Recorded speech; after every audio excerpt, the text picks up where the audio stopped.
Well, hello, everyone. We got Big Mike tonight. Hello, everyone. So, everybody knows what I've been doing. But earlier today, it kind of goes Christmas, Cayman Con, swarm season. So, with that being said, for Christmas, I decided on my website that I would offer. Where's it at? There we go. Free shipping on any orders through Christmas Day from the website. So it's not much, but it's something that I can do. So we're going to try that. But I'll tell you what, it's been, for me, eye-opening for, other than Thursday, was out there every single day. Been out there every single day selling honey. And, this is going to sound retarded at this point. Sorry for using the R word if that offends anybody. That's what we said when I was a kid. So, when I would sit out on a Saturday or a Sunday, I used to think, well, if I did a couple $100, that was okay day, right? Pretty good day. On Monday, it's just been insane how many people have been stopping to get honey. It's really a crazy situation. I mean, I'm finding myself, since I don't, it's kind of like I get up, I go sit all day at the table, sell honey. About 4:15, the sun's starting to go down. I'll pack everything in the truck, pull it around to the back, get out. I kind of have an idea already of what I sold that day, what I'm low on. I go in the honey house, bottle honey for tomorrow, right? Then I come inside, and whatever flavors of creamed honey I'm selling out low of, then I bottle those for the next couple days. So it's been a constant thing. Yeah, it's definitely, and the bad part is it is Christmas week. So I don't know if this would be a normal week or if this is an abnormal week. Am I getting more sales because it's Christmas, or am I just getting more sales because I'm out there? So it's something that I've seen a lady, and then 2 days later she comes back and she's got her girlfriend with her, right? And now they're both buying more honey. And a food truck went by.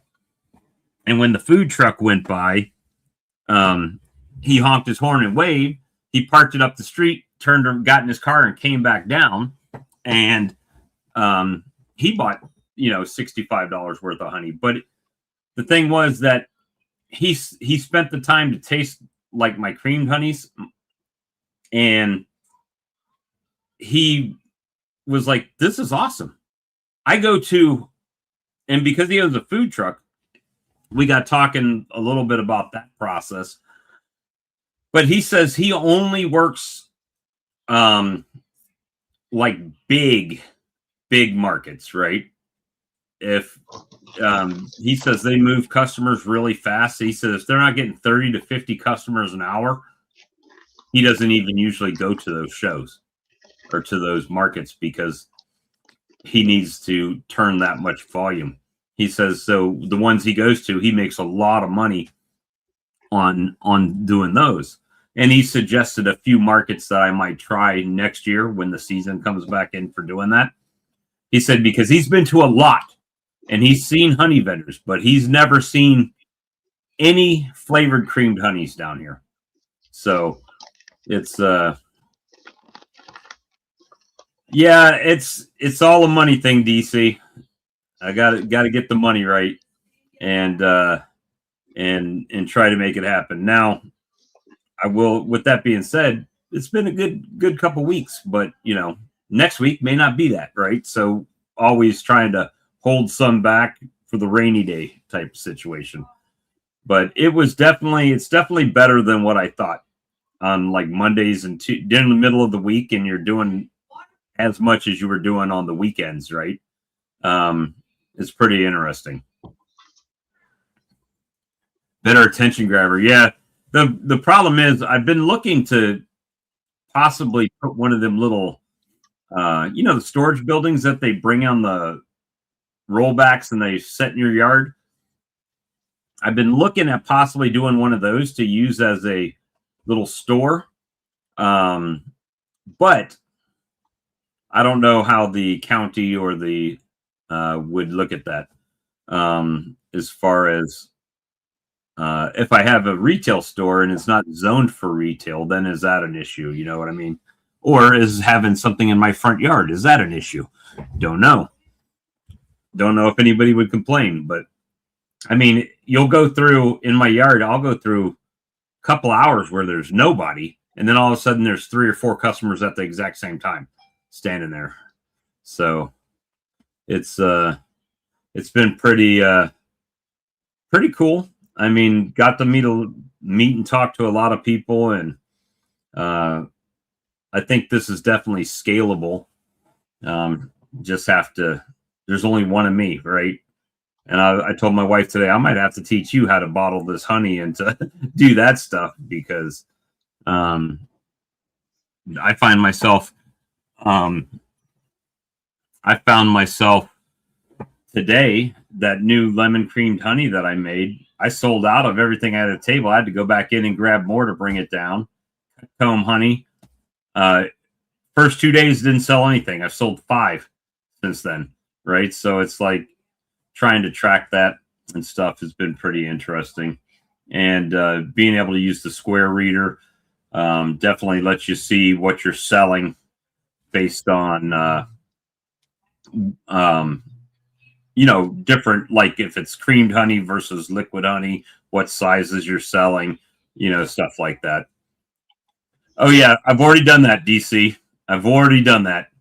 I don't think I could do an honor stand here. There's just too much foot traffic up and down this road. And I imagine I would get robbed out of honey right there. But, I don't know because I've never tried it.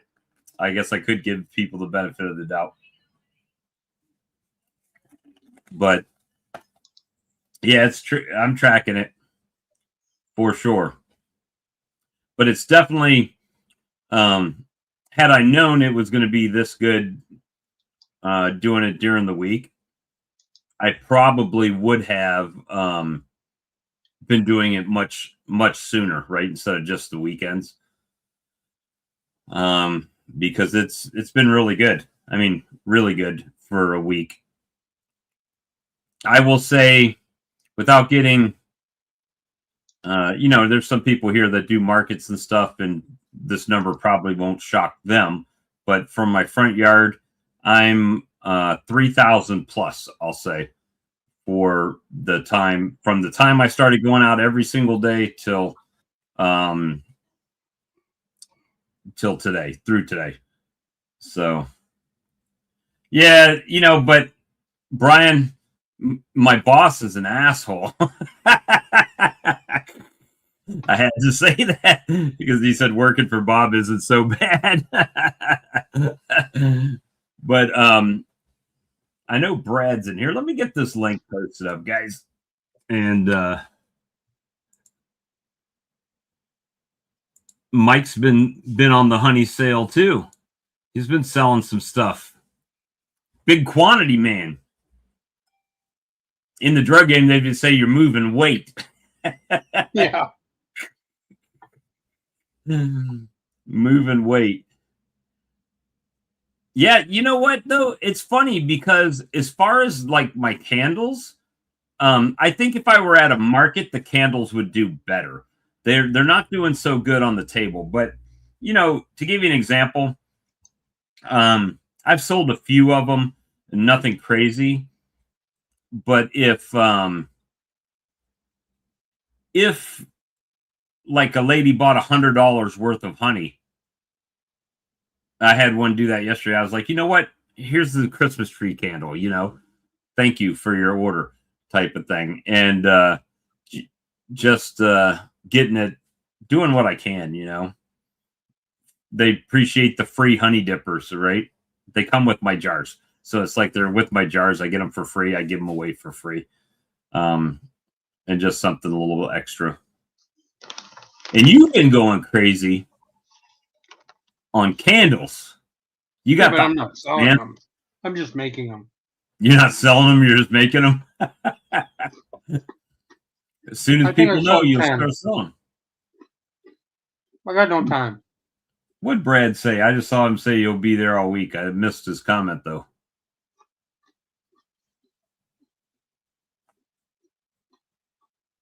Yeah, that's true. It's I've sold all of my barbecue sauce except for one big bottle. All the small bottles are gone. So now I got to make more barbecue sauce. So where I was only doing it seasonal, seems to sell all the time. So now it's like I might have to make some more. It's definitely been eye-opening for me. I know, like Brian and some of the guys that go to markets all the time, makes me optimistic that if I went to a market, that I would be able to do pretty good. Nice. Rick, I saw they had pint mason jars if you got an Ollie's near you.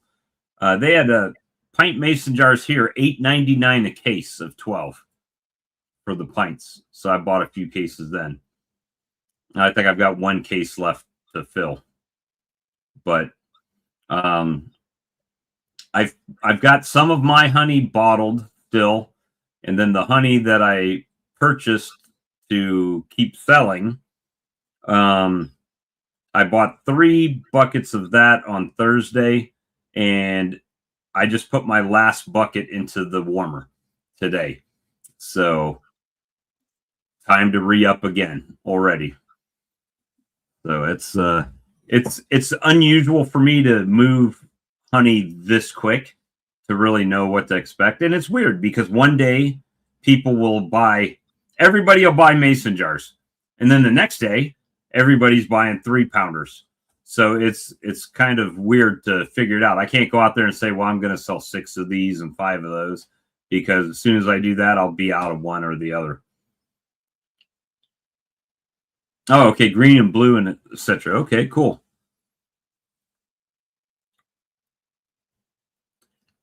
But 1 jar of honey pays for the case. Yep.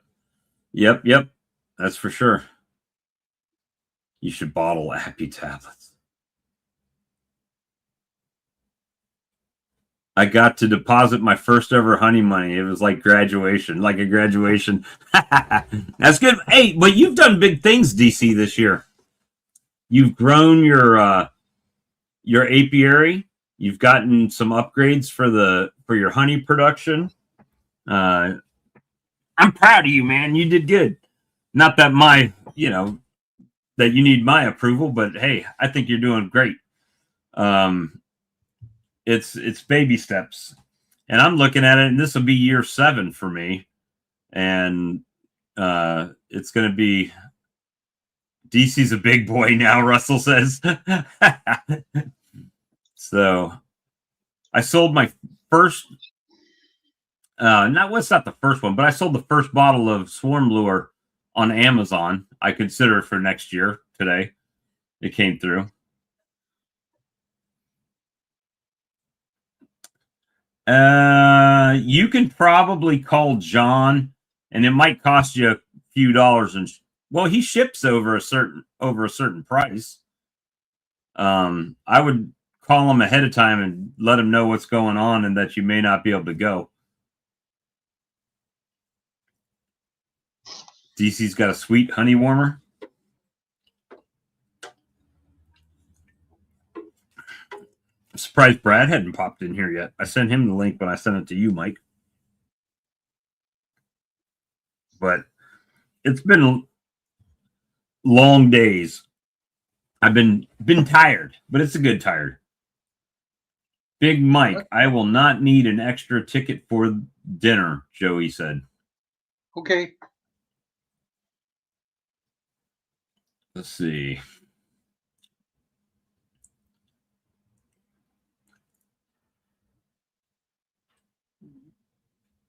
Heading down to the demilitarized zone. DMV, not the DMZ.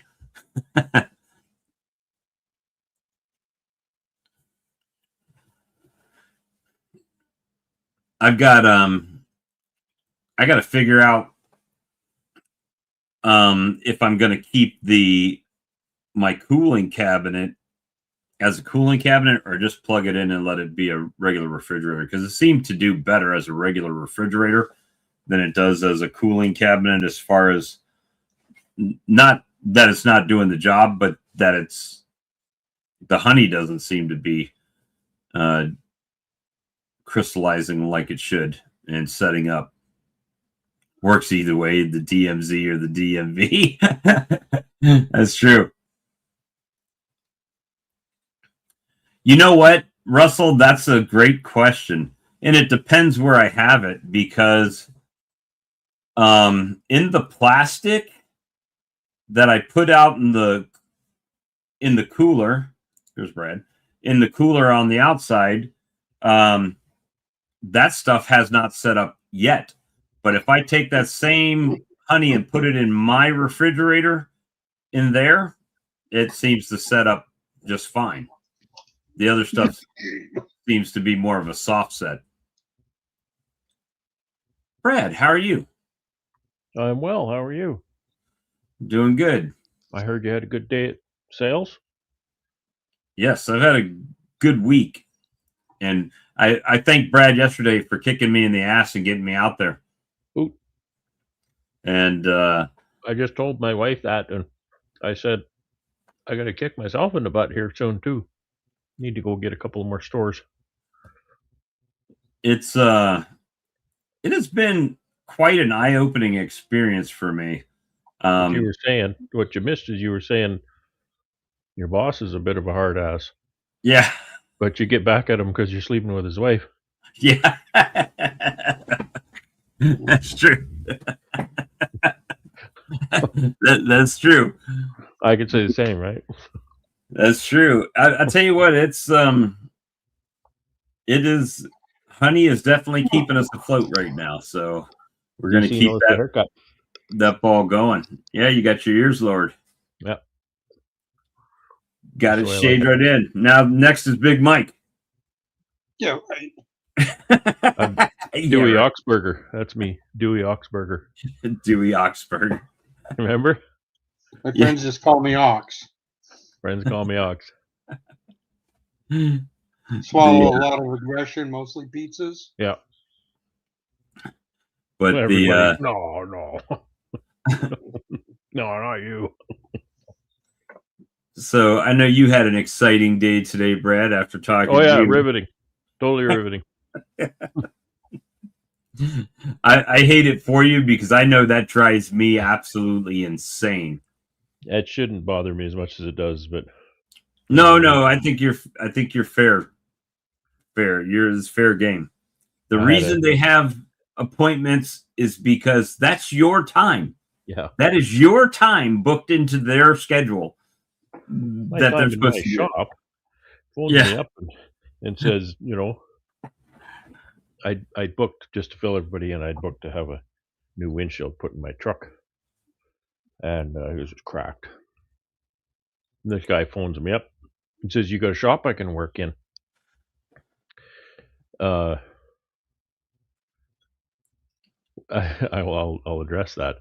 And I said, well, kind of. So it took me 2 days to clean out half of the wood shop to make space for him to work in. So he says, I'll come Tuesday morning. Would Tuesday morning be okay?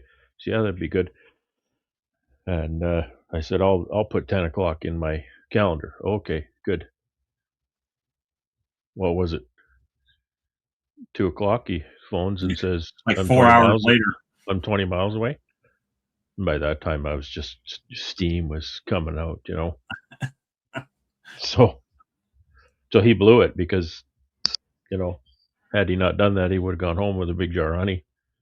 So That's the that yeah, drives me crazy. and the icing on the cake was he shows up here all nonchalant, like nothing. He didn't show up saying, "Gee, I'm sorry I'm late." Had a rough day, appointments went long and everything. Still no excuse for just not sending a text message, right? But at least no, it shows up here like there's everything is cool, friendly as can be, and everything. I'm thinking, yeah, I probably would have said something to the effect is, "Hey, I feel sorry for you," and you'll be like, "Why?" I said, "Because if you're just now getting to your 10 o'clock appointment, what about your 5 o'clock appointment? That's gonna be like 10 o'clock tonight." yeah. You Yeah. know. So So it changed from lack of communication to complete disregard for anyone else's time, right? Because he wasn't bothered by it at all. that's So crazy. anyway, but All he right. did his job. So It was Westwood says, "Hey Brad, any tricks to getting oh your yeah, honey into new stores?" yeah. Number one thing, you got to go there. That's the hardest part. You got to go there. And but What? you have different items that you carry with you when you go. Yeah, I'm just kind of being glib about it, but and it does take courage. It does, nobody likes a cold call. But if it's winter, I'll put a couple jars of honey in my jacket pockets, and I show up. I'll see if I can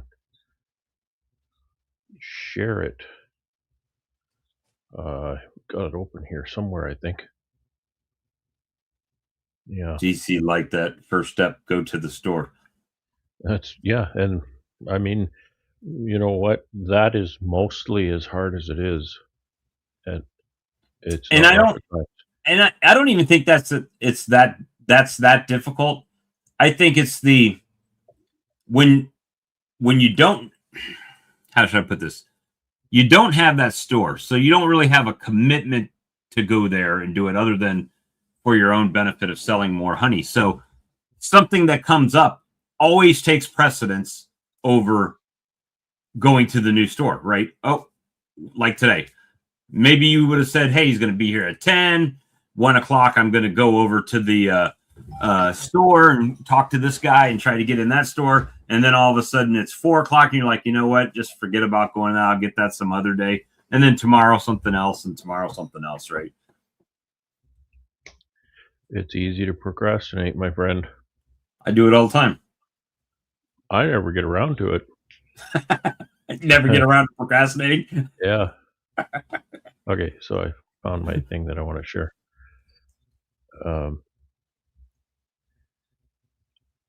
Okay, so that's called a sell sheet. Okay, so now you know my secrets. It's got a little bit of marketing speak here. Best honey in the world, any positive things you can say about it, nice picture of the product, and then the details, different SKUs, my UPCs, the case prices, unit costs, suggested retails, and then my contact information. So that's a helpful tool because I can leave them jar of honey and a sell sheet with all the details, so I don't have to take up much of their time. Right? I can give them a little sales talk. I can, uh, you know, so walk in, find the first employee I can find, and say, "Can I talk to the person who buys products for the store?" Perhaps the manager. Usually the manager because it's often a small store, but not always. Yeah, okay, that's Joe. And page Joe, or they'll say this, I'll take you over to his office, or that's him standing right there. Have a business card. Hi, I'm Brad. I'm a local honey producer, um, and I'd like to.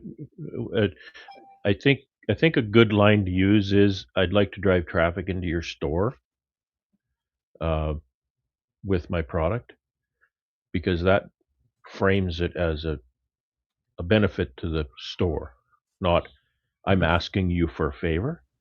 I want to do something for you." Because I have customers. I have, you know, I'm selling a lot of honey.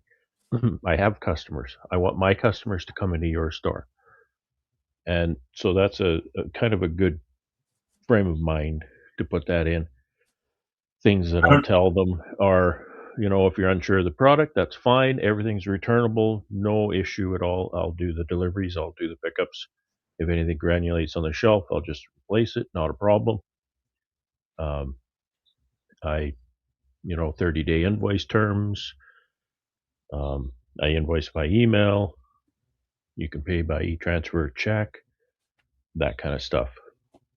So that's really how it goes. And you may get a yes right then. Oh yeah, leave me a box or leave me a couple of boxes. Or let me think about it. Let me think about it often doesn't end up in a sale. So you want to choose your moment. Don't show up at the most busy time. You know, in the restaurant business, busy time is lunch rush, of course. Don't show up at lunch rush or an hour Like before. 2. What's that? Or 2 o'clock after lunch. Yeah, yeah. So it's tough, but morning I think is a really good time to show up for a manager. I mean, not right as soon as the store opens, maybe, but sometime in the morning. I'm putting it off till after Christmas. I don't want to hit them in their busy season, but maybe that's just my procrastination. Well, You know, you've got, and we've talked about this a lot. I mean, you've got right now you've got some ins because you are in some big chain stores already, right? So I mean, you're not in every one no, of them, but you could. I'm in a big. I'm in one of the biggest chains in Canada, but one store. But I can But hit any other store right, in that because you're chain. already in the computer, everything's already set Yeah, up. they have all of the sales data on my product so that the store manager for the new store that I go visit can then look at that data and say, "Hey, yeah, this stuff does sell," and then place an order based on that. I don't know how either of the two grocery stores that are on one on each end of me are selling any honey. Is with as much as I've sold this week, there's no friggin' way they're selling any honey in that You store. should go down and say, "So how are honey sales?" And they say, "I Yeah, don't know, it really dropped off this week. I don't know it what's really going dropped on." off because I've been killing it over there. and the thing is that I can't get into those stores, so this is what I can do right now until I can find either a co-packer or Yeah, somewhere that will bottle honey in a approved kitchen, and I can get that documentation to say, "Yep, okay, I can bring it in now." yeah. And that's the next step, baby. We're moving that way. I think so. Think Yeah, it's good to so. have those, the farm gate sales, the deliveries, and the stores. Like my business is basically 3 avenues of sales that way, and 4 if you want to then the odd festival market. But we I, do maybe 2 or 3 of those a year. I literally can't believe it.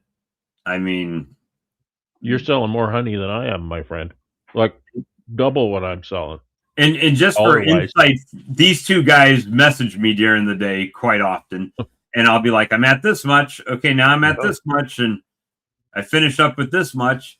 And then Mike says, "Oh yeah, well I just sold 80 pounds of honey in one shot." there you go, Mister. You're a little guy. No, I'm just kidding.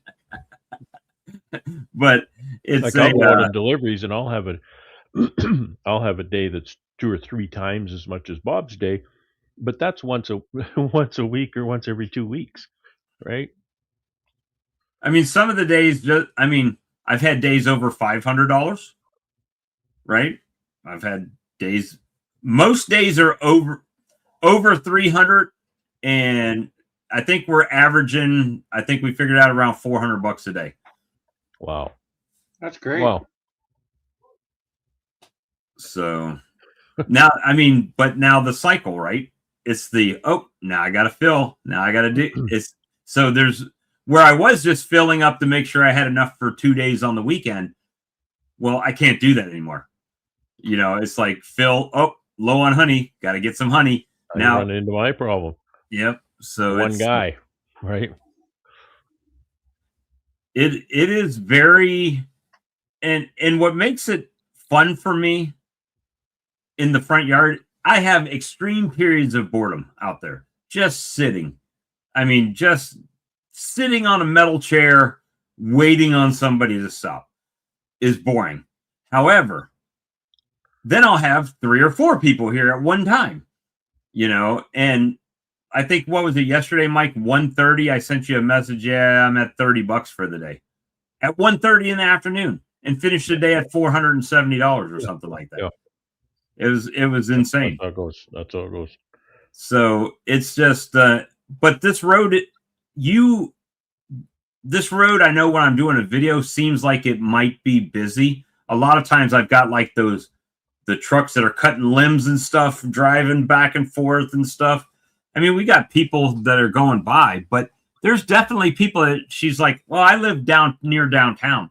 I'm like, you drove all the way out here 10 miles to come see me. Really? Right? And I'm like, and the good thing about it, Bob, these people that are coming that you've never seen could easily become regulars. Yeah. I'm hoping. Because even if 50% of them become regulars. If somebody lives downtown and they're coming out to get honey, that's because they're the person in their neighborhood who has a honey guy, right? Right. And when someone comes for tea, it's try this honey. I got a guy, right? And they can tell the whole story. And so as much as you can involve them in the story, you know, they try to regurgitate it. Oh yeah, because they love that stuff. And I'm not, you know, somebody might think I'm making fun of them. I'm not. That's people. People want to be involved. They want to be involved in where their food comes from. They I'll tell you what, that stuff. Yesterday, that first sale that I got, it was really slow in the morning. The first guy that came, he said, I'm from Maryland. And of course, then I said, oh, I got a beekeeping friend in Maryland. So I started talking. That's a long way to come for honey. Start talking about Charlie, right, and stuff now like that. Now you're taking Charlie's customers. That's real nice. He was buying honey because he was taking honey. He was going up to visit his sister for Christmas. So he bought honey to carry it up there. But now he knows he's got a guy, right? So it's just... I've had a couple times in the past years selling at a market, visiting with somebody. They'll say, oh, you know, well, you should get honey from so-and-so, and it'll be like Ian or something, right? Right. and it'll be like, oh, you'll love this honey. It's like, oh, I'm stealing Ian's customer. And of course, I'll text him, Ian, I just took one of your customers.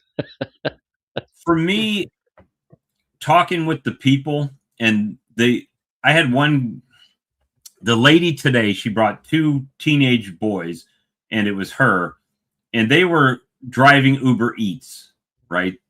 And they were driving to make a delivery and passed me and made the delivery and came back and stopped.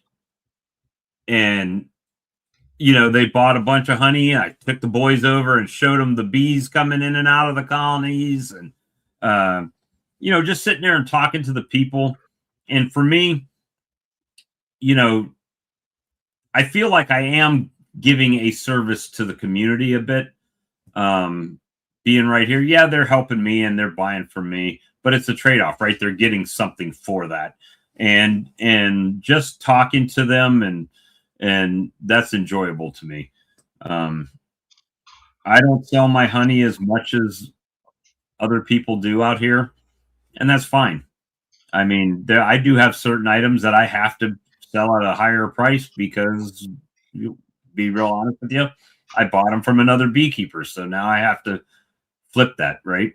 So you got to value your own product that way too. So easy for us to not value our own product. Well, I'm looking at 10 or 12,000 pounds of honey in my building, and I look at the little 1 pound jar, and I think, I washed that much off the extractor. Yeah. You know, I washed 5 times that much off the extractor when I was done. I've never been in the situation where I've sold all of my own honey with 6 months left to honey harvest. So and now keep in mind, I've only done one show. Everything else has been right in the front yard, right? I did the one market one night for 4 hours. Everything else has been right here. So it's the demand is much higher than I produced. So we gotta be aggressive. Gotta capture those customers. I can't say, oh, well, I'm not gonna have honey for 6 months. Can't do that, right?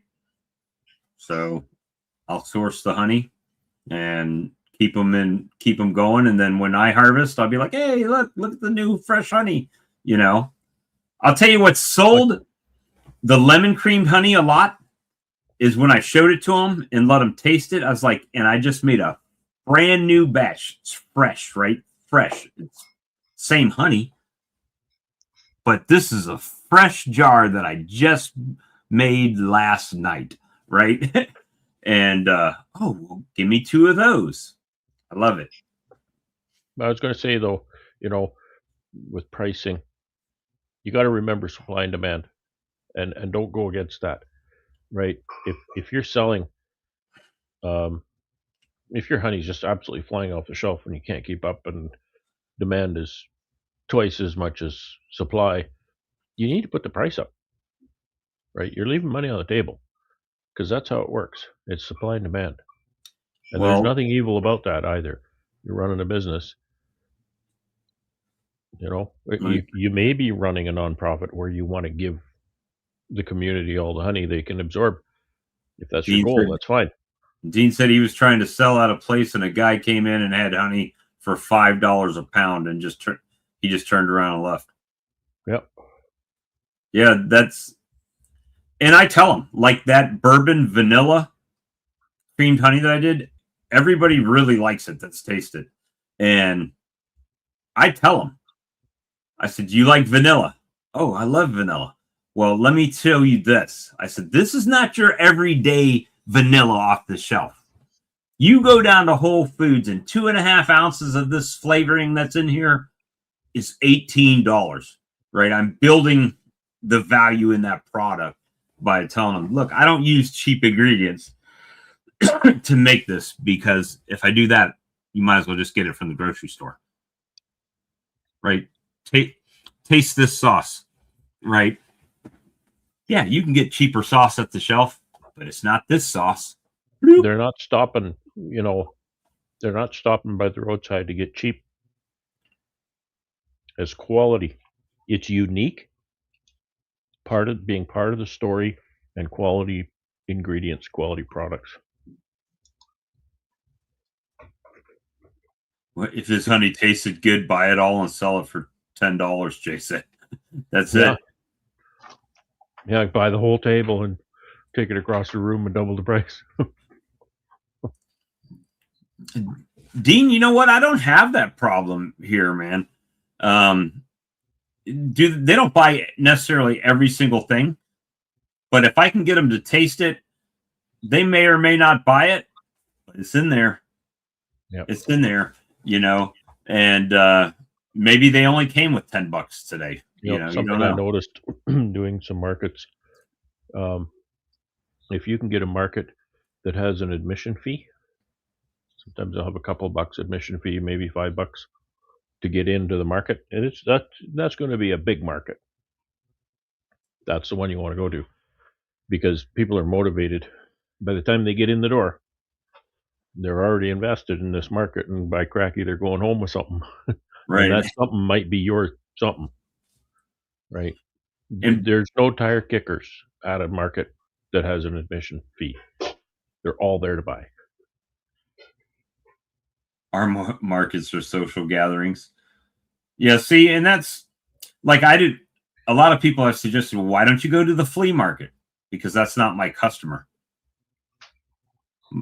Because they're going to be like, I won't do farmers markets. I had listen to this one. I had an elderly couple They were driving. There was traffic behind them. They slowed down. He rolled down the window and said, "How much is your honey?" out of the window. And I said, "I got different sizes, but it starts at $10. And, he kept going. I'm like, that's not my guy, right? Gosh.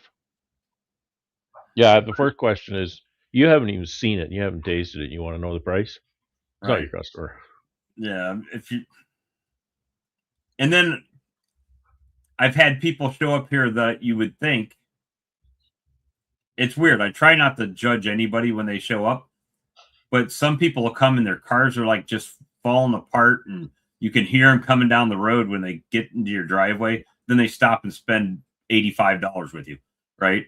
And it's like, okay, cool, Don't judge. Let's go. Yeah, I don't judge. If you need any help, give me a contact. I'll let you know where to go. But it has been really kind of crazy. Now, with that being said, I do a lot of things. I don't just go set out at the table. If you notice, every morning I'm live on YouTube when I'm out at the table. If you notice, before I do that, I'm live on Facebook before I do that table. I make a post in the community. I make a post on my channel. I make a post in Walker Bee Ranch. Because those are the people that, the honey guy's out. Have they been better? I'll get the guys that just come by and say, "Oh, the honey guy's out," and stop. Have they been better posting your things on the community? They did. One day they were really quick, but I just did the end around. You pretty much finished the day before it got posted. Yeah, they did that on Sunday. So Sunday was not a very good day. Not as good as it probably could have been. I mean, it was a good day. Don't get me wrong, but it could have been better because they waited so long to post. But I found another Lower Richland community group, and I posted it in there. And guess what? They approved that one right away. So, and I'm in another group that some realtor started, a local Columbia group that lets people know that are interested in buying houses. Hey, advertise your business in here. Great. I'm out selling local honey. This is my address. This is my phone number. And I don't know if anybody saw it in the No Life Beekeeper chat, but if you tag your place, like a lot of times when you make a post, it'll have the little, I don't know, what do you call it? The icon that you see on the map that's kind of like an upside down teardrop with a circle on it. That's and pin. So you can click the pin, and if you set your business up in Google, like I've been telling people for 4 years now, you click that, and guess what? Meta AI will pull it up and give them a AI review of your services and your product and your location and your phone number. Let's see. I'll dox myself on here. It's not a worry. Everybody knows how to get in touch with me anyway. If Facebook will play nice with me over here, I'll show everybody what I'm talking about. Possibly. If it'll load up.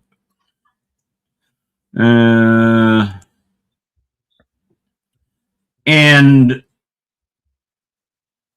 I sent it to you, right, Red? I'll be able to scroll back through our 900 messages. I'm chewing on some Christmas snacks, in case you're wondering.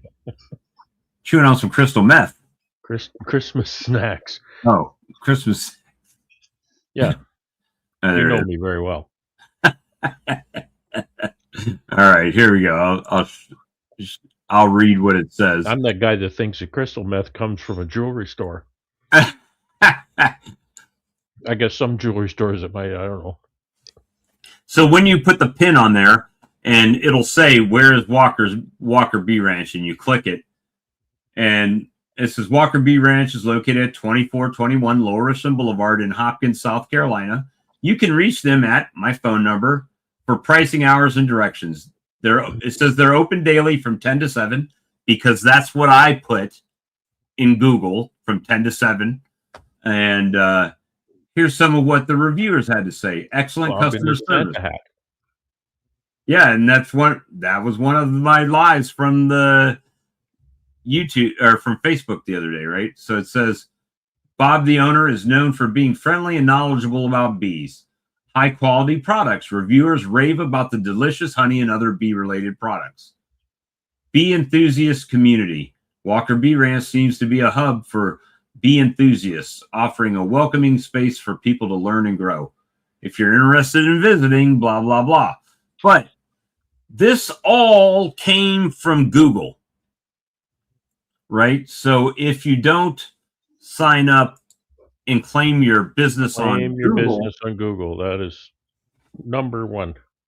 Claim your business on Google. Nobody will know, right? So it's a it's been a process, right? Every year I try to do a little bit more as far as trying to expand. But with that being said, I haven't spent any money on it. I don't put any money into advertising or sponsoring or any of that stuff that I see over and over and over on Facebook, where people are throwing money to get them to come and buy their 50 pounds of honey they made this year and get it sold. Boom, like that, right? So, you know, you can do whatever you want. If you want to put money on it and advertise, go right ahead. It doesn't bug me. I'm relying a lot on the drive-by traffic that I have and word of mouth. And it's taken, you know, it's taken me it'll be 7 years this year. So 6 years of plowing at it, but it seems to be doing pretty good right now. And it's been exciting for me with real periods of boredom. I'm sitting there. But even like Brad called me today on video chat and we were talking and he was telling me a story and I was like, oh, I'll call you back. I gotta go. Customer just pulled in. Right. Yeah. So it's been good. It's been really good this last few weeks. So hopefully we can keep it going. And you know, we won't know. The Bunny Ranch, the Bunny Bee Ranch, Bunny Bee Ranch. I really love the topic. I really love the topic of, I mean, not just for the chat, but just running a small business. It's one of the most interesting things and fulfilling things. I mean, I don't make tons of money, but I love doing it. You try things, some things don't work, some things do. You have to stretch yourself. Go places you wouldn't go, talk to people when you don't want to talk to people. I would rather stores. I would rather work for myself and make just enough money to get by as compared to work for somebody else to make enough money to barely get by. Right? I mean, it's been a real good week. My wife this morning, I woke up, I slept wrong, my neck was sore and hurting. And she's like, you've been out there for a week. Why don't you take the day off? I'm like, because if I don't go out there, we're not going to make any money. Yep. Right? It's that simple. If I don't go out there, we're not going to sell anything. So it's a lot of it. And that even goes with the store thing, right? It's a mindset. You have to tell yourself, you know, this honey isn't going to sell itself, right? And get out there and do it. Brian says he likes his boss himself. That's it. I mean, but it is challenging though. I mean, it's, you know, I could have a good week and 3 bad weeks. And so I got to make this good week money last until there's another good week. Right. Sometimes it's not just weeks, it's the entire year. Yeah. And not like, you know, what Dean is saying, it's not easy. It's not, maybe not profitable, and it's not, you know, as long as you keep the boss happy, you get that paycheck at a job, right? Right. Business, you make a wrong move. I made a wrong move in 2020 and I didn't make any money for 2 years. And that was just my mistake, right? And so that's just the way it is. So you like that know, in construction too. You make a bad bid, I always honor my bid. You gotta just eat it. Whether I'm paying for their project out of my pocket. Yep. Eat it and learn for next time. And sometimes those are the scars and the bruises that you have to take to that bidding process, isn't it? Yep. And sometimes when people ask, "Oh, what do you charge for this?" I said, "Go figure it out yourself." I did. Mm-hmm. You know, I don't always do it. You know, but some people want you to do their work. I've already done my work. well, that's the same thing with, you know, like I think it's Brian at Flower Street said before, you know, or it might have just been in our chats that we've said you've got to find a way to distinguish your product from everybody else's product, right? Yeah. What makes your product different, right? And so for so many people, it's price. yeah, Right? Well, I'm just going to undercut everybody, and I'm going to sell 1 million units. Well, no, that doesn't work either, right, because somebody else is going to undercut you, and you're going to lose all your customers. There is no loyalty in price. Zero. right. Nobody's going to stick with you. So here, what has helped me out is the creamed honey. By far, the creamed honey. And I say that because, first of all, I make good creamed honey. I mean, but nobody else makes creamed honey here. Mm-hmm. So, and sorry, I'm wiggling my camera. I'm not that empowered yet. I haven't had any drinks yet. But the thing is that because nobody else does creamed honey around here, if they want creamed honey, guess where they got to come? And if they're coming here for creamed honey, well, they might as well get their runny honey here too, as well. You know, Uncle Bob's Bee Ranch. that's right. It's so it's been really eye opening. I mean, And that's so important. That's so important to when you know people are asking about starting out questions and principles and stuff. It's choose your customer. right. Choose who you're marketing to.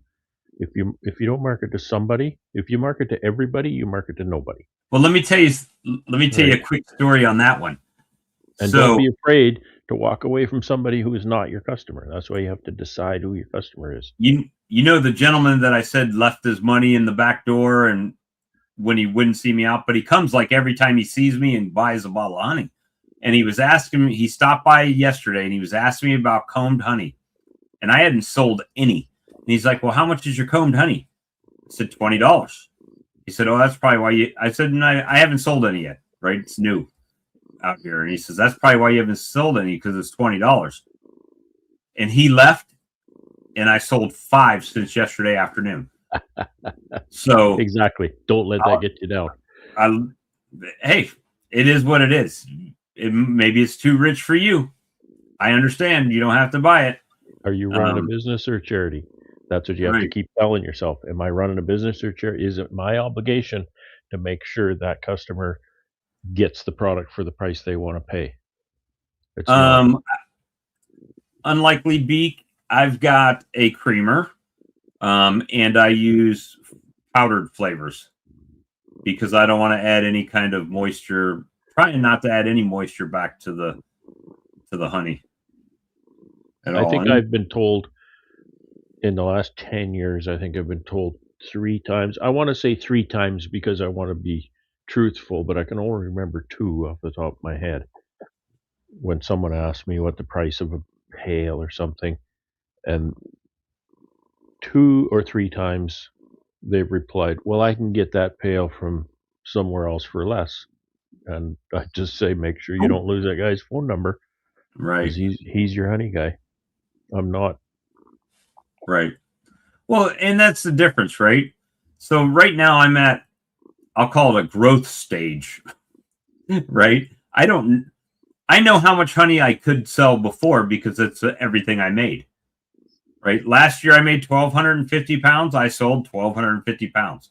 This year I made a little bit over 1,000 pounds and it's gone already. And I'm already selling beyond that. So, so it's been Let me see. Yes, see what Russell just said. His last market, he sold $650. 77 of it was runny honey, 90 in hand lotion, and the rest was creamed honey. It's I looked at my Square reports, and dollar wise, I'm about 50-50 between runny honey and creamed honey. Now, with that being said, I only had to sell half as much creamed honey in weight to make the same amount of money. Flavored honey. Right. So that's two things. Because you why can't it be flavored and creamed? Right, but it doesn't have to be creamed if it's flavored. Right. So the fact that what I'm getting at is, you can get $10 a pound for what you call runny honey. You get $10 a pound for creamed honey. You can get $10 for half a pound of flavored honey because it's a value added, right? Right. And I'm not saying that has to be your pricing model. I'm just saying, in my case, my liquid honey, my creamed honey, same price. Right, but it's not flavored. I don't do flavors. But even in that model, it's almost 50-50. And I'll tell you what, if you're not making this as part of your creamed honey, go ahead and get your pen and pencil out, because this is a noteworthy thing. Every bit, even just creamed honey, like you don't want to do flavors, even creamed honey. A lot of places it's not that common, and people will try it and they'll fall in love with it. It's so good. Every bit of that PB&J honey that I made, gone. Every bit gone. Once they taste it, I'll take one in the kitchen instead of doing a live stream. I know. See, and nobody's super chatting. I'm not making no money. They probably didn't even push the damn thumbs up button.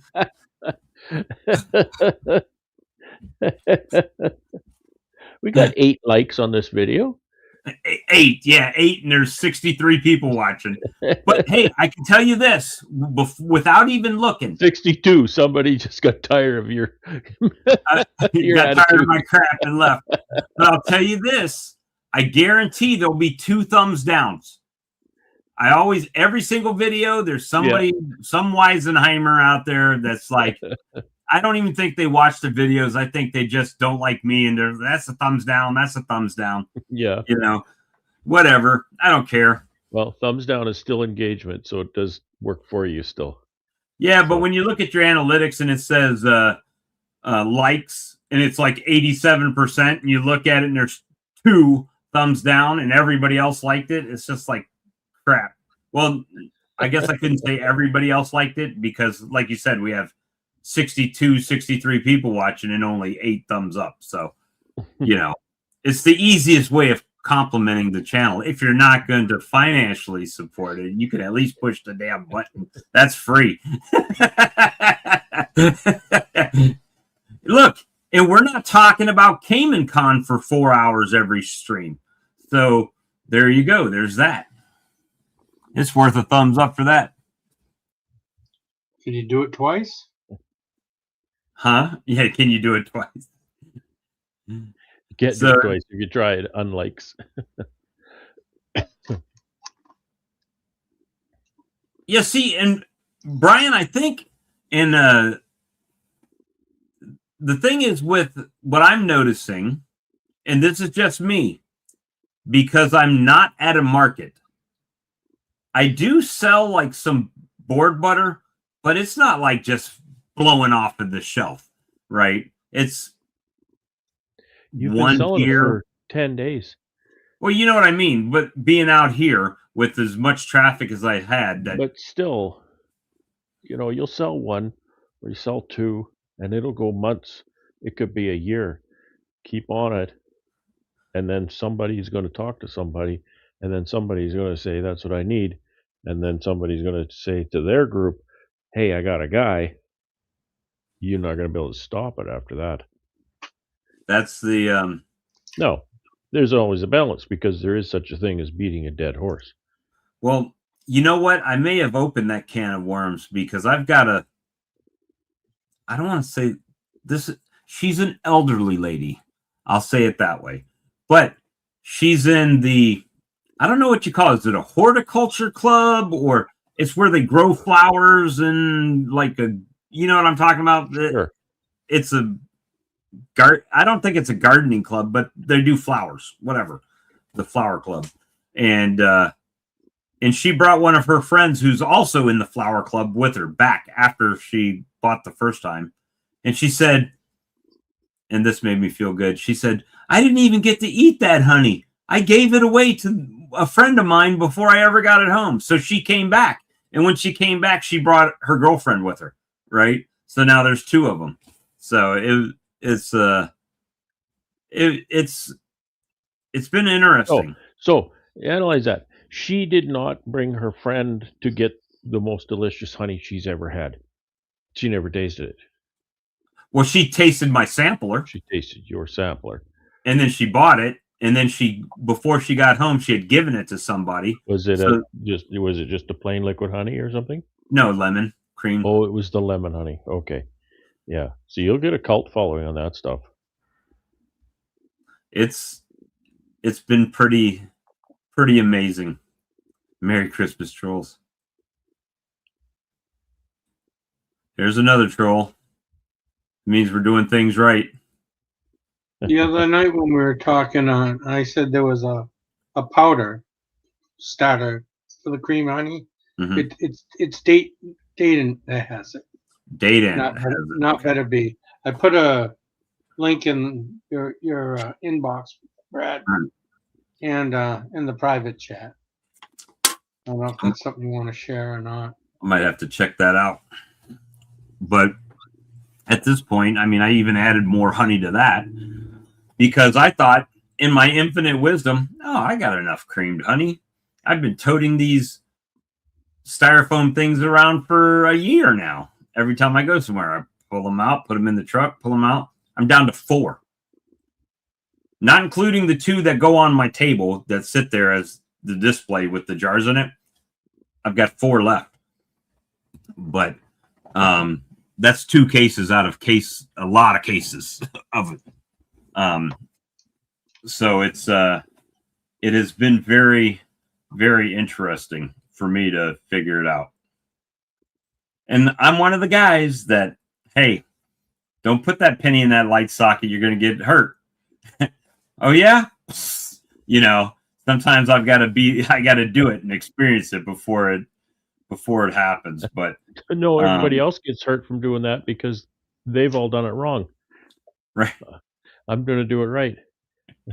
It's like socialism. It's oh my God, no politics tonight. Let's not go there. I can't help. I can't do that tonight. But you know, for me, and I'm only saying it like this because Brad's been pushing me, and you know who else has been pushing me? Sam, my mentor. If he sees me live on Facebook, it doesn't matter what day of the week it is. I can bet he's going to show up here and sit and watch the honey sales and talk to customers and you know what? And he says, yeah, we'll tell him, hey, he's got bees down the road too.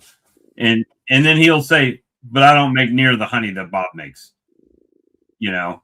So it's like you could pay Sam to do your table if you're not there or something. Yeah, Sam, why don't you just come sit at my table?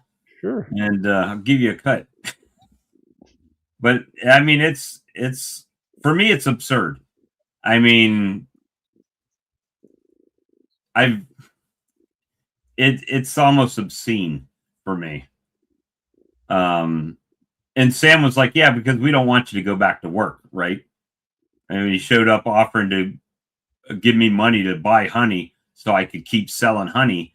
He's like, because I don't think you need to go back to work, because he's been out there enough to see the traction. And I share my numbers with him and what's going on, you know, and he's like, he's a good guy. No need for you don't have to go back to work. You could just sell honey. and then keep bees and sell honey, and yeah, it's been eye-opening for sure. So it's scary. Yes, I'll tell you that. It is scary for me because I'm so used to having that every week coming in that, hey, if I don't sell any honey, it's okay because I got my paycheck coming on Wednesday.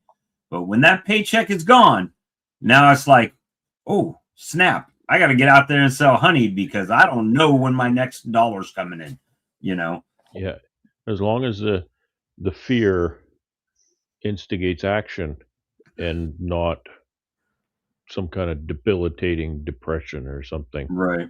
Right. Because that's terminal. That's not going to work.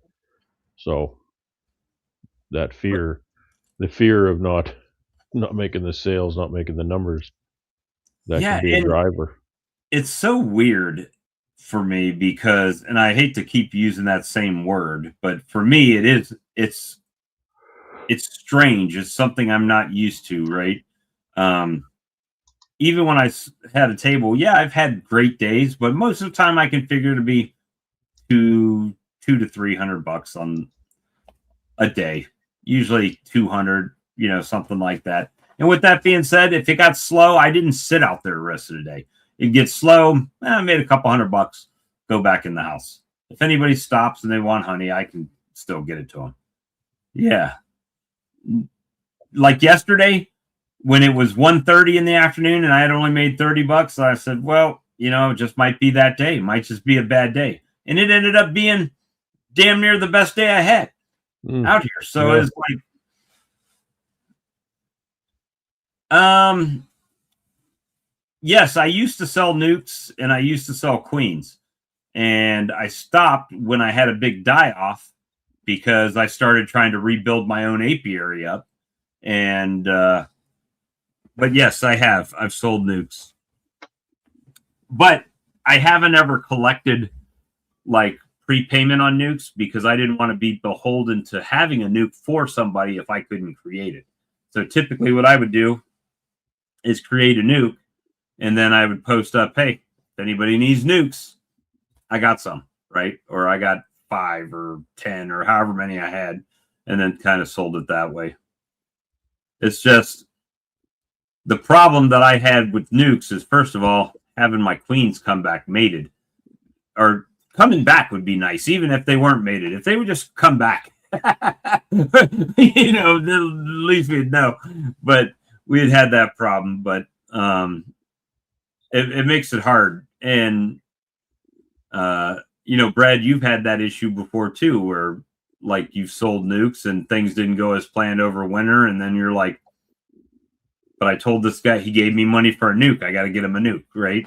Or Well, that wasn't part of the story. I never took prepayment. Oh, you never took prepayment? No, all I did was make a verbal commitment for nukes, and I made good on every one of those nukes.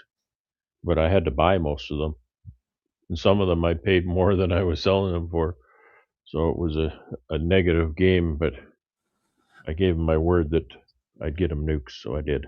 Well, and I'm the same way. If I say I'm going to do something, I do it, whether I end up taking it in the backside for that or not.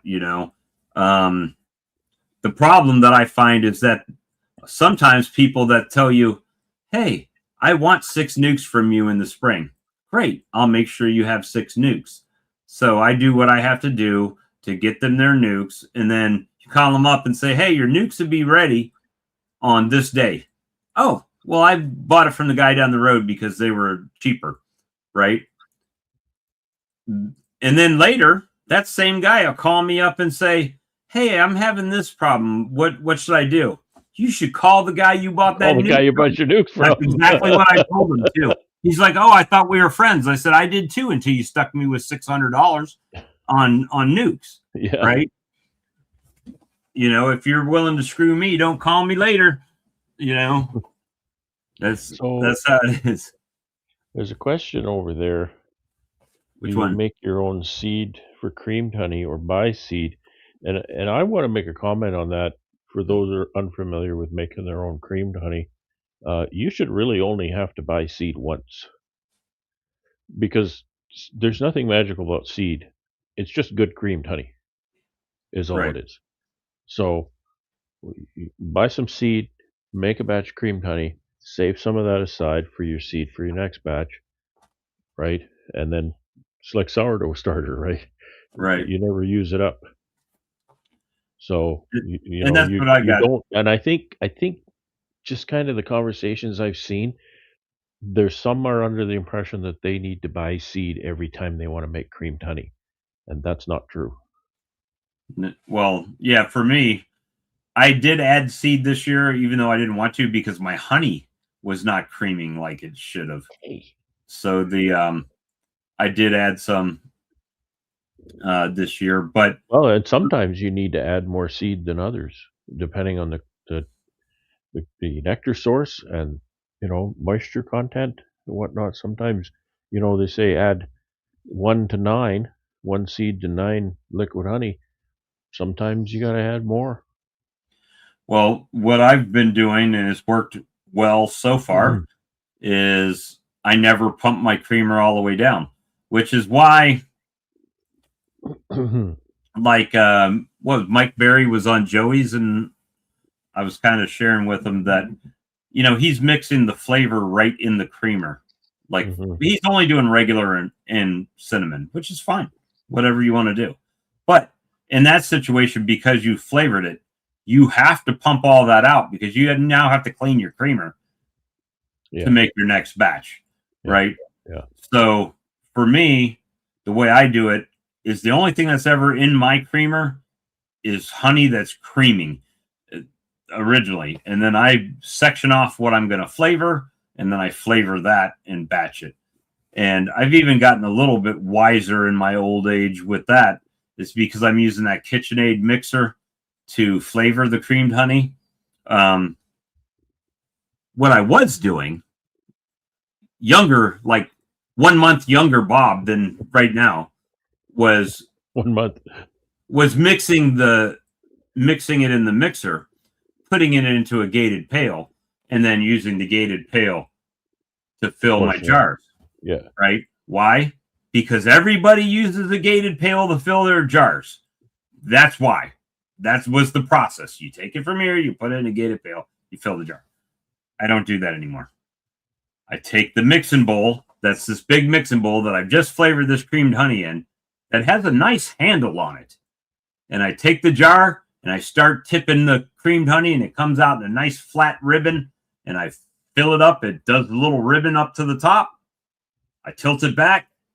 If it drips on the jar, because I put the lid on all of them when they're done, and then I wash them all off in the sink, dry them off, put a label on them, put them in the chiller, right?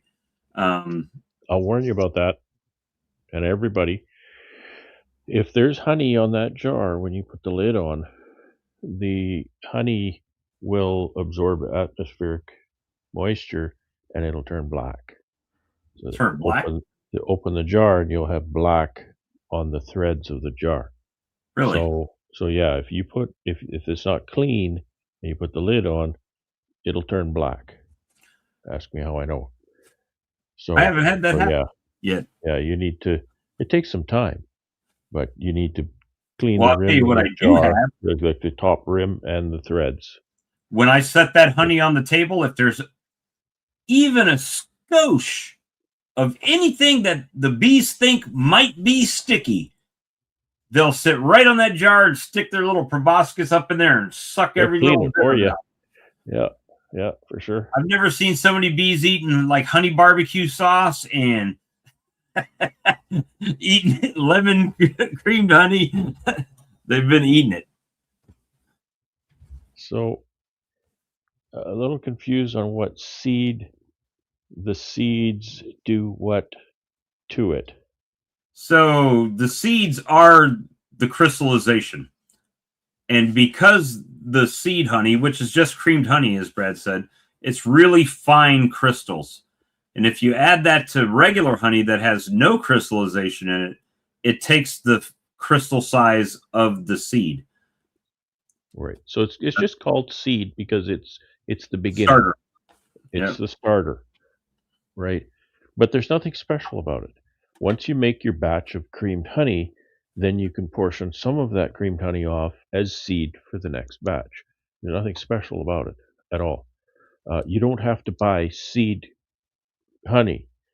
You can go to the store, and I know in some parts of the world creamed honey is not very common, but if your store sells a nice creamed honey that is very creamy and it's a nice set, go buy that. That's seed just like anything else. Um, I mean, as long as it's real honey, et cetera, et cetera. You got to make sure that all that, but it's just creamed honey. There's nothing magical about seed honey. It's just it's the way you use it is why it's called seed honey. There's nothing different about it. It's just creamed honey. Doug says I have to plan ahead. That mixer won't keep up. With that mixer, I can, if I do one container, I can do about 15 jars of creamed honey of one flavor. So I don't know if this comment is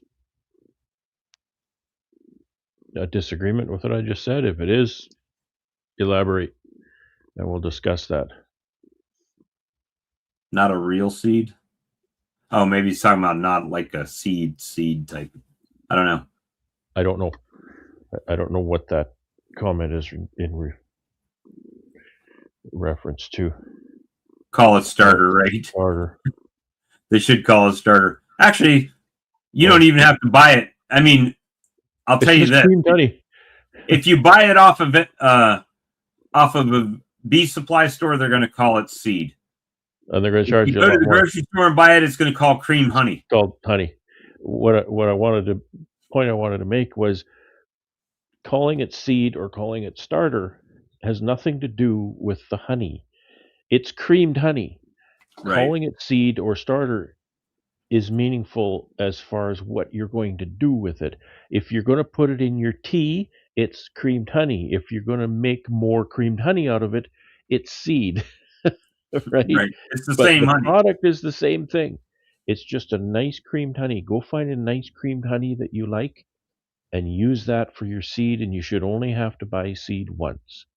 And then you should have creamed honey that you can use for your seed after that. That's true. But yeah, that's what's kind of helping set me aside. I mean, I do other things, right? So like the barbecue sauce and stuff like that I do. Brian, you're killing me, Brian.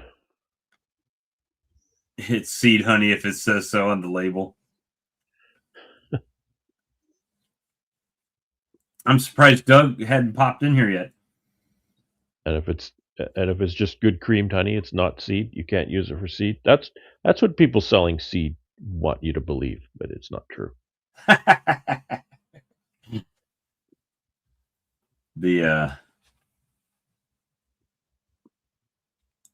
me see. Thank you, Odell Smith, for your order on the website. Free shipping. Hopefully you use the link. Oh, I'm going to take that off my website, by the way. I'm glad you said that. You ordered that because I'm going to take that right off the website. One thing. I'll still get you yours, but I'm going to take something off the website. Big Mike is sleepy. Very. I'm surprised Doug hadn't popped in here. I see him in chat, but I haven't seen him hit the link. Usually he comes in and joins us. Maybe he's hunting Triceratops. We have to see his Triceratops. That's right. Oh, okay, Doug. I need to plan ahead, but sometimes planning ahead needs money. To plan ahead. Plans need funding. Might have to get a bigger. I'll have to wait till I at least fill my creamer all the way up with honey, right? I haven't ever had it all the way full.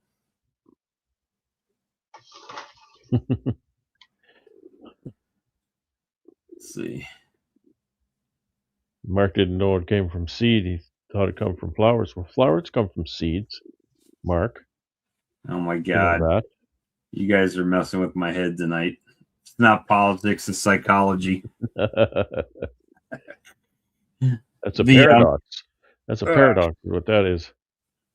I'll just leave this stupid. I was going to take it off. I'll just leave it on. It's getting warm in here. You know, these balmy 66-degree nights we're having. Ooh. Wow. It must be colder than that because it's snowing. It's snowing over there? Yeah. It was actually a really nice day here. It was -10. Beautiful. Well, what makes it beautiful is it wasn't windy. And it wasn't -30, so that made it beautiful. It wasn't -30. Brad said yesterday, he said he he was working outside and he went in his bee shed and he was like, boy, is it ever warm in here? It was 40 C. I was clearing snow for a couple hours. I drove the tractor and I thought, oh, it's hot in here. It's 40 degrees. Yeah. Let's see. Just relative, you come in and your hands are cold when you turn the cold water on in the sink and put your hand under and it feels warm. Good night, Carl. Merry Christmas to you as well. Merry Christmas, Carl. Yeah, Carl. So I'm gonna keep doing what I'm doing.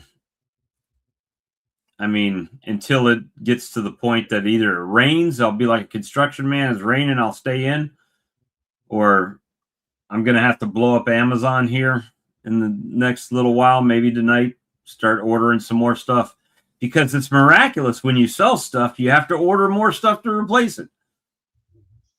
So, yeah, I have that a lot. You go so far and then, I got to buy $1,000 worth of jars. I got to buy $2,000, $700 worth of labels. I need to.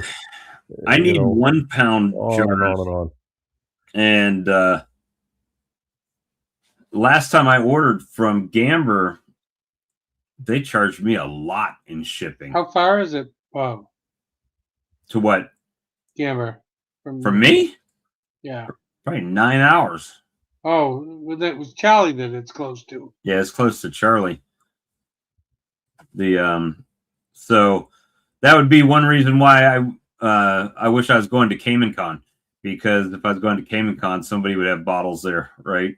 Maybe not a great price, but they'd have them. But it would cost me more than the shipping to go get them.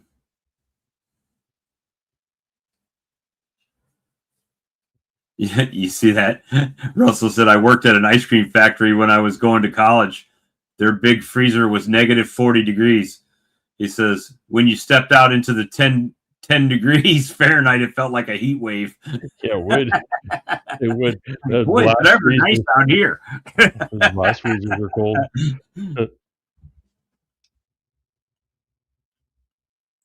$900 for stickers. He thought. Brian, I wish you'd jump in here, man, because you're going to say, I told you so. And I'm just trying to give you the opportunity to tell me you told me so. Matter of fact, I called you the other day and left a message for you to call me. And you didn't get around to it. You procrastinated that call. But yeah, it's been quite good. Like, I can't thank you all enough, because between Brad kicking me in the ass and Brian saying you need to cream honey and everybody else that has been helpful in sharing ideas and thoughts on this channel, I guess it's a good time to talk about, this year. And everybody has been, even when I went AFK for a couple months at work, few months, you guys still bounced right back, came right back. Still waiting on your check. We might have to collab. We'll have to do a collab on creamed honeys or something. I'm gonna have to buy. I hate to even say that. I'm gonna have to buy. It feels almost counterproductive because I'm trying to make money, and then as soon as you make it, then you got to spend it to make it, to spend it to make it, to spend it to make. That's the trouble. You make $100 and you think, hey, I made $100. Yeah, no, you No. made 50. Well, 50 of that's going to fill the jars and stuff again. yeah, and I know if I order a case off Gamber, last time they charged me $100 to ship 2 cases of, so like $50 a case in shipping. So now if you take the $100 in shipping and divide it by the 300, or let's say $50 divided by the 300 jars, it's really not that much per jar for shipping, but it's still $50, or $100. You can still pick the box up over your head like it's nothing. Russell, right now, my top 3 selling flavors are lemon, peanut butter and jelly.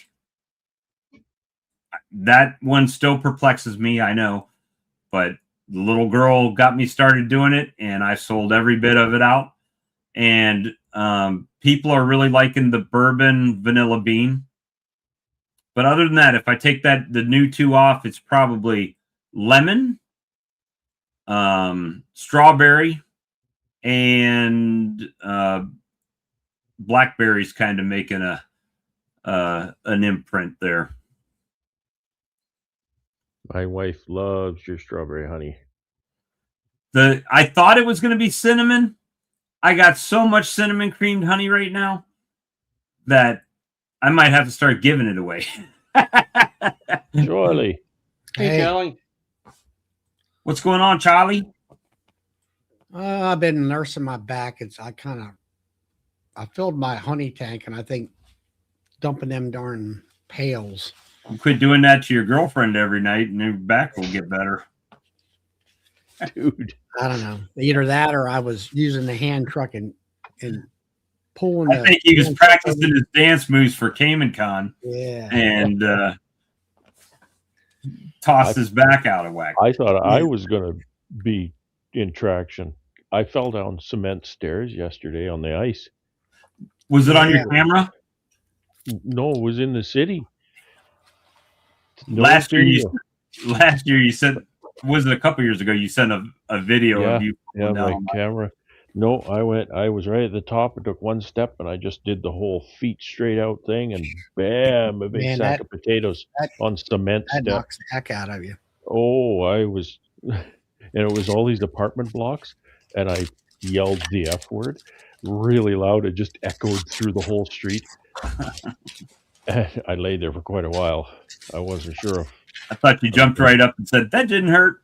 Yeah, meant to do that. That didn't hurt. Your magnificent voice doesn't make that noise. Yeah. Hey, Scott. Anyway, I've actually been doing pretty good. I wasn't sure what would become of that, but It's funny how some of the ones you think you're gonna really be paying for. Holy crap! You got a new phone. And the ones that you do. Now the battery lasts for 10 minutes. Yeah, now you'll at least be able to get a good, hey, I got to go in. We don't believe you. Now you're going to say, well, it's not charged all the way up yet.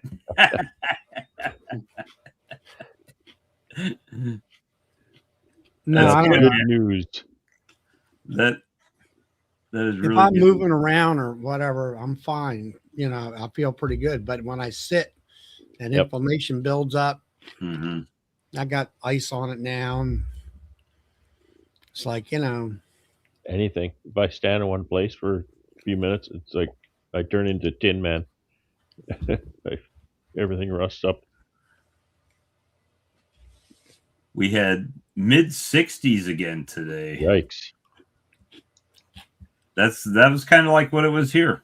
It started off really cloudy, and then the sun came out. Tomorrow it's supposed to hit 70 F outside. My bees were going crazy. 70. Wow. It's supposed to be like 50 tomorrow, but I don't think it's going to get there.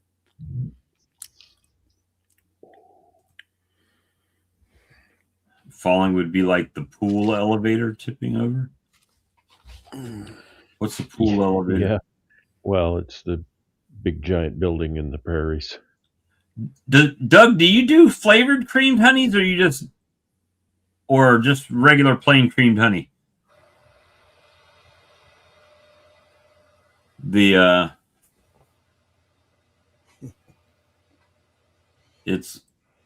Russell said his wife did a face plant yesterday. She's been taking a lot of Tylenol. Yeah. And I was the only one watching. I came back from the chiropractor's. That's the first thing I did. We took 4 Tylenols. 4 Tylenols? Or not Tylenols, ibuprofen. We've been when I fell down, I was laying there in the snow and the slop and the slush on the stairs, and my first thought was, I hope nobody rushes over here and tries to get me in my feet right away, because I want to just lay here for a minute and take stock and catch my breath and stuff. And then my second thought was, there's people walking down the street here and nobody has paid attention to me at all. You do garlic creamed honey? Yeah, I need that recipe. I need more jars is what I need, because when I started going to the deli container, I didn't order any. And then I ordered, when was it, Brad? A couple weeks ago, I said I've got to get two cases of those jars. Those hex jars. Remember how long ago it was. And guess what? Those 2 cases of hex jars are gone. Yeah, but how many's in a case? 12? 30. It's 60 jars gone. I thought you were going to the plastic because it was lighter and bigger and whatever. I was, and then I sat there and was rethinking my thought process. The deli containers, they're nice. They hold a little bit more honey. They're cheap. I can stack them in my refrigerator pretty easily. However,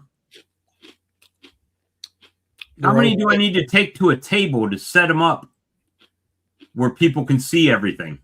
Tons. I would have to take a lot of them, right? So the jars, I can take 2 flats and have 3 of each one that I have sitting there. And then if I sell a couple, I go to my truck and grab a couple more and plug them back in the holes, and it looks full. So, but also the glass is clear and they can see through it a lot better. Yeah, I'm this last couple weeks, Charlie. I know you just came in, but I watched some of your clips. You did well. Yeah, it's well for me is an understatement. I mean, but it's but at least you got some stuff coming in, you got sounds like to me that you're quickly creating a customer base and all that stuff. Well, it is growing for sure. Well, no, the plastic is about 13 cents for a lid and the container. And the hex is about 79 cents a piece. And part of the reason it's 79 cents is because they add a honey dipper and some other BS that I don't ever use. Right? The honey dippers I end up putting in a thing so they can get it for free. I just give them away.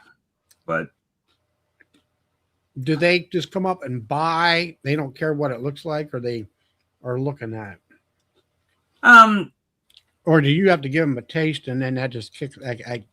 Usually it starts with the taste, right? I think he's lying to us. Is he lying to us? That don't look like no damn new phone to me. Oh, that's a new Merry aspect Christmas. ratio. Merry Christmas.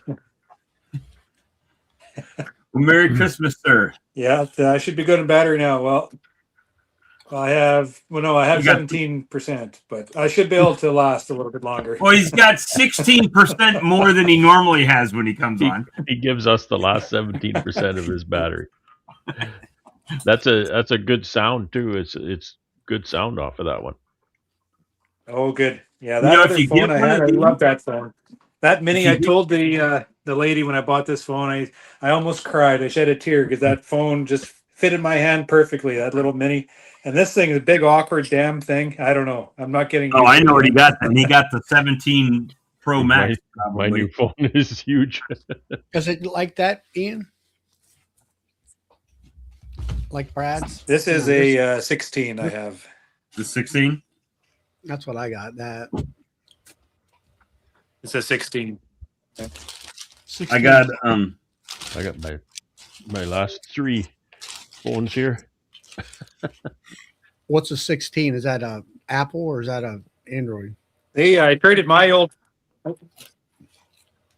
This an Apple. I traded the old mini in. They gave me $90 for it. So I said, "Oh, that's a good deal."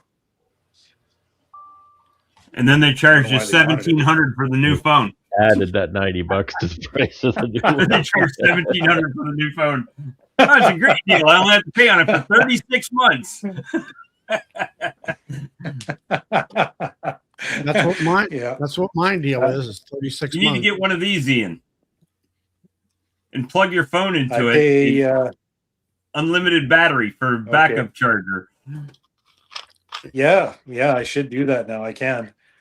Yeah, I'm paying $20, $22 a month for 24 months for this phone. It's nothing fancy. It's a basic phone, I think.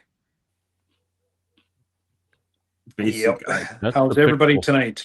Pixel Pro XL, the big one. We've been They had a special. Rogers had a special on that 24-month contract. It was $0, Ooh, 0 down, 0 month, nice. and they made me choose a new plan, and that plan went down about $10 or $15 a month. That's so nice. win. Yeah, we have Yeah, I a really corporate like it. deal, so we get $25 off because of the corporate deal, and then I think it was another, was it $47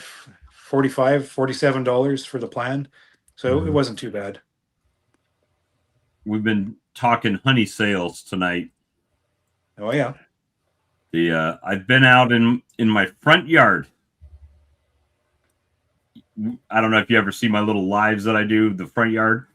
Yeah, I catch And- you. I'm doing business in a year. I have you in the back of the car while I'm doing my book work and you're selling honey.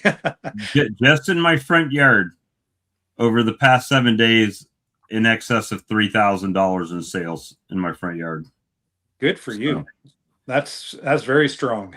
One jar at a time. One jar at a time. Yeah, that's the secret, isn't it? So it's been a good week. So it's a holiday week. We don't know. Thank you, Steve. I appreciate that, buddy. We don't know if how long it'll keep up, but I'm going to try to keep it going as long as I can do it and the rain permits, to be out there. Do you recognize repeat customers?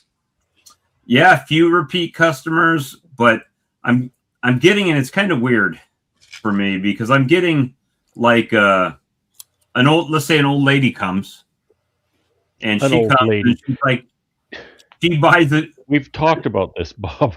Well, an elderly lady comes by and she buys, I get her to try my flavored cream. Like Henry Higgins. Huh? I feel like Henry Higgins sometimes. And so she buys it, and then she comes back 2 days later with her girlfriend. Well, not girlfriend, but her friend that's a female, her friend. Yeah. And so not that there's anything wrong with that. Yeah. What are you, liberal? Be quiet over here. It's from you guys are tapping Seinfeld. into the juice too, aren't you? It's from Seinfeld. So at any rate, she says, I didn't even get to eat that honey. I gave it away to my friend that I stopped at. So she bought honey, gave it to another lady, and then came back to buy more honey, but she brought her friend with her who also bought honey. And yesterday I sent Brad a message. I was like, oh, I'm in jeopardy of getting like 460. What was it? 400. I was in jeopardy of getting $400 for the day. It's like, I'm at $360. And then a lady pulls up in a Navigator and buys $100. I said, oh, scratch that. Make that. I'm in jeopardy of hitting $500 for the day. So, oh, it's all fun, Good right? deal. but it's changed my workflow. And I say that because what I was doing is I knew I was going out there Saturday and Sunday. I would make sure I had everything I needed bottled up and everything. So now I get out there 8, 9 in the morning, set the table up. I'm sitting out there and people come throughout the day. And then 4:15, when the sun's starting to go down, I pull everything back, put it in the back of the truck. And I'm like, okay, now I need to go bottle honey for tomorrow. And, oh, by the way, I sold out of my lemon creamed honey. So now I got to go jar some lemon creamed honey. And Nice. And so I'm just having to do more work. But it's good work because it's money that's, you know what I mean? But it's just different work. Oh, it's beekeeping work. Yeah. You're making bank. That's good. It's an unusual feeling for me. Well, you'll have to start having like a storage area. You know, like for me, I keep so many 1 pounds, 2 pounds, and 3 pounds in the back room, and then I have my office. Yeah. So the problem that I was having with that, Charlie, is that I was low on honey. So when you're low on honey, I don't want to just bottle up a bunch of random stuff. I want to see what's selling, and then I want to fill that back, right? But then what'll happen is, like, let's say today everybody was buying pint mason jars full of honey. Great. So I fill up 2 cases of pint mason jars. The very next day, they're all buying 3-pounders. And it's like, there's no consistency. It just, well, all over. 3-pounders for me was slow. And I would have maybe 3, or I'd have 2 in the storage room and 2 on display. Or maybe I had 1 on display. And, you might sell 1 at the time, maybe 1 a month. And now I have 2 on display and 4 in the storage room because she'll come in. I want 2 of them. And then it won't be an hour later. I need 2 more for somebody else. This has been so stupid for me that I'll take out 12 3-pounders, like 15 pint jars, and 24 1-pounders, and then all of my creamed honeys and my barbecue sauce and everything else. I'm totally sold out of my barbecue sauce. I've gone through 60 jars of creamed honey. I've had to rebottle 3-pounders and pints and 1-pounders every night. So it's like, but that's a good feeling. It is a good feeling. I'm just saying it's an adjustment, right? Because I'm not used to having to actually use your speed fill. Damn thing. That was a waste of my $1,500 at Hive Life. I wish I would have never bought the damn thing. I knew that when you bought the thing. Well, when I bought it, I thought it was a great idea, but I didn't sit there and think that I've got a pneumatic valve on my bottling tank. All I have to do is step on a foot pedal, it opens up, and I can fill the jar up. Is it as accurate? No. But I can do it just as quick, and I don't have to clean a goddamn speed fill when it's done. I use a manual no drip valve and 1 drip. 1 drip. You're going to get 1 drip every time. 1 drip valve, but you get the maximum 1 drip. You can kind of judge it right on the bottle. You know that 1-pounders you need to be here, 2s are here, and 3s are here, and I measure them, and I'm within a couple 10s. That's the same thing. It's a little bit trickier when you're doing it with your foot. And I'll tell you what makes a difference. How long did you let the warmer sit and warm? Because 1-pounders with that foot pedal are a pain in the ass, because if you don't get it just right and it's close, and you're like, I'll just click and bloop too much. I'm like, son of a gun. Now it's sitting on my strainer, draining. But I am sourcing honey at this point, Ian. I've sold every bit of my honey, and I'm having to source honey. So, what kind of honey are you buying? It is supposedly. I don't ask too many questions. It's supposedly South Carolina honey. It's 30 minutes from me, and they got I'm getting it like $3 a pound.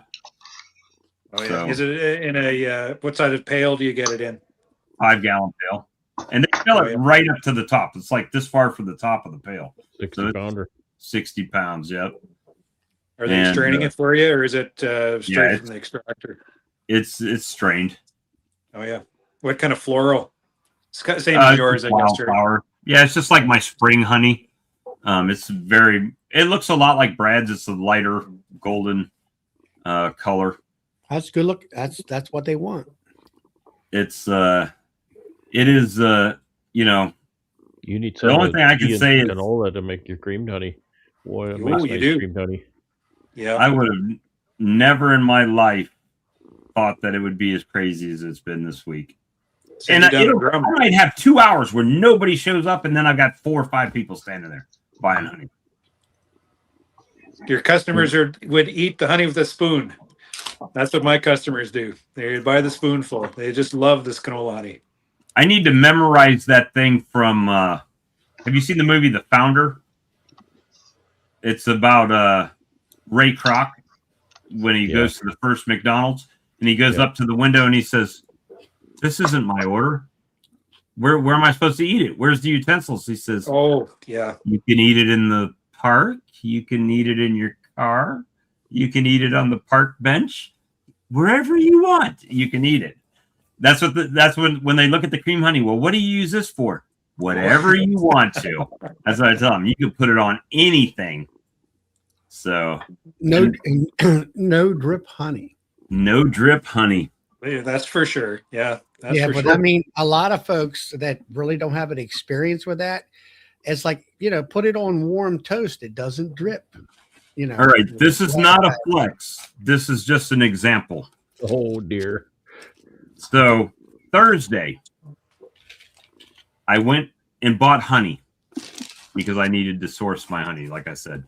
Did you just say this is not a flex? Listen, this is not a flex. I'm going to tell you. I just learned what that meant for my kids. They said I'm that not bragging. I said, "What the heck are you talking about?" And they explained to me what a flex was, and I was like, "You're talking like a teenager." Yes, that's when you tip up a box of bees. That's a flex. So I spent when you're standing there leaning against a 7-foot high tower of honey supers, that's a flex. So Thursday I went and sourced honey, and I spent every bit of cash I had in my honey money. Thursday. And this doesn't count credit card sales. And that's mainly... They're all $1 bills. Hell no. Americans still have ones. 50s, 100s, 20s. Yeah, somebody's going to hit your house tonight, buddy. That's all right. I got something for Probably that be me. too, right here. I got something me. for him right here. Oh, is that a bag to carry it out in? Yeah. But It'll be carried out in. But this is, that's just to show you how crazy of the amount of people that have been coming. Because I sell my honey for $10 a pound. So that kind of gives you an idea of how many pounds of honey have gone through here. I bought 180 pounds. I just put that, and I had some still remaining in mine. And I just poured the last pail that I bought into my warmer. So I've probably sold, guessing in this week, well, $3,000. If we did the quick math, that would tell you 300 pounds of honey. But because a lot of it was creamed honey that I get $20 a pound for, flavored creamed honey. And it's about a 50-50 split what I'm noticing on my credit card purchases. So if that carries over, then... So you're getting about $15 a pound. Yeah. You can look at it that way. Yeah. If you equal Blend them together, yep. That's So a good price. But it's a big difference from doing it every day as compared to doing it on the weekend, right? And and it was a trial. Brad said, "How do you know what you sell on a Monday if you don't go out on a Monday?" You're right, Brad. So every day I've been out there, and I make sure I text his ass as soon as I'm out there because I know he's an hour behind me to make sure he's out of bed. Just put your phone on mute, Brad.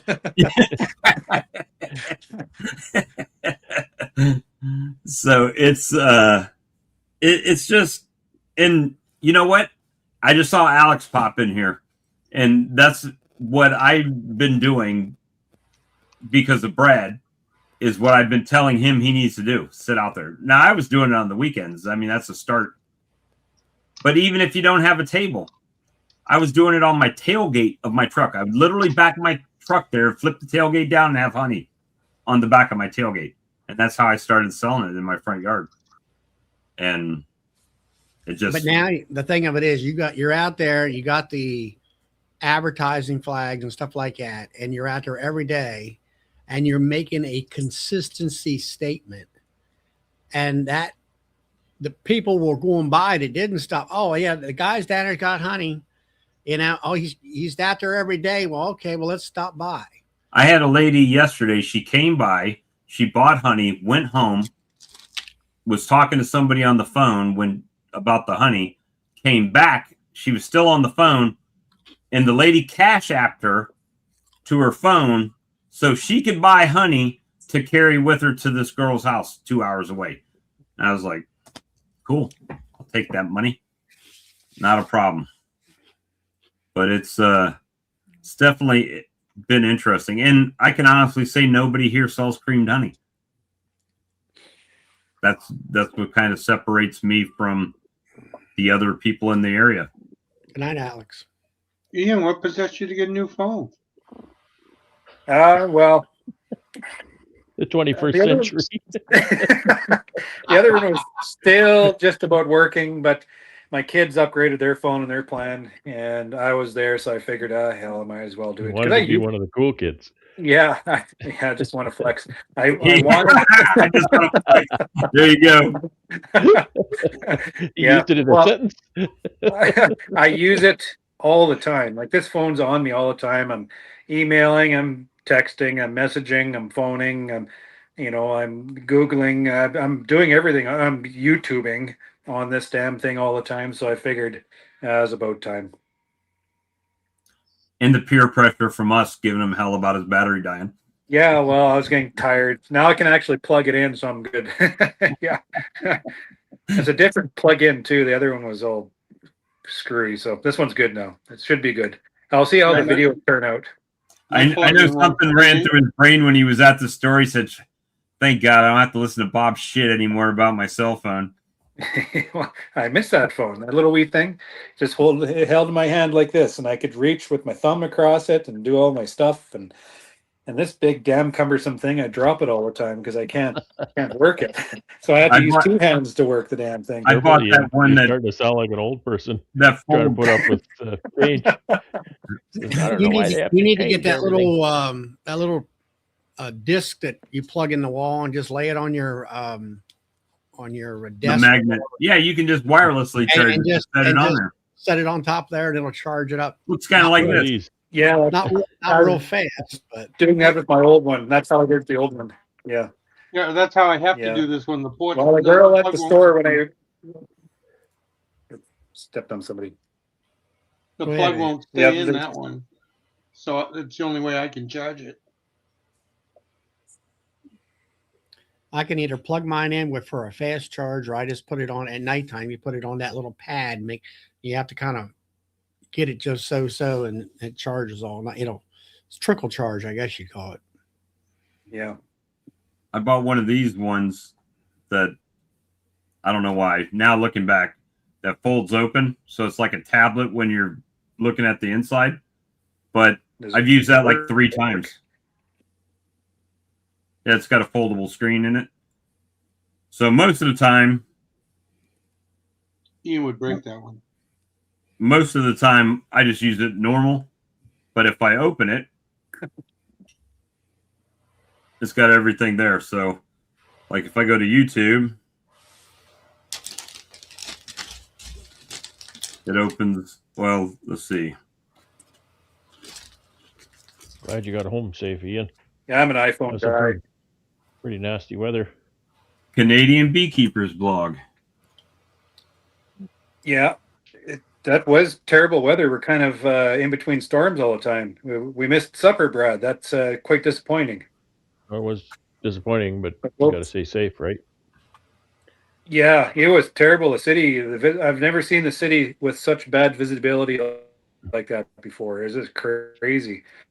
And then anybody trying to get home that night, they turned around, they come back. What? That Internet. new phone is What a not, battery. He still got terrible internet service. he's out of battery. Well, if you've ever been to Ian's place, you would understand why he gets bad internet service.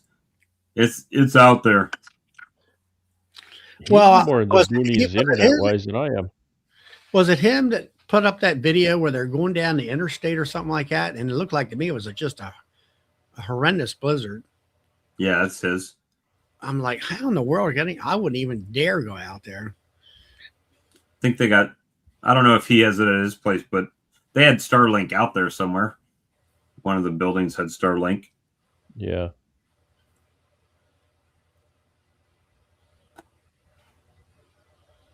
Yeah, the weather is. I had to postpone one Christmas gathering until the 27th, and now it's looking like bad weather on that day too. So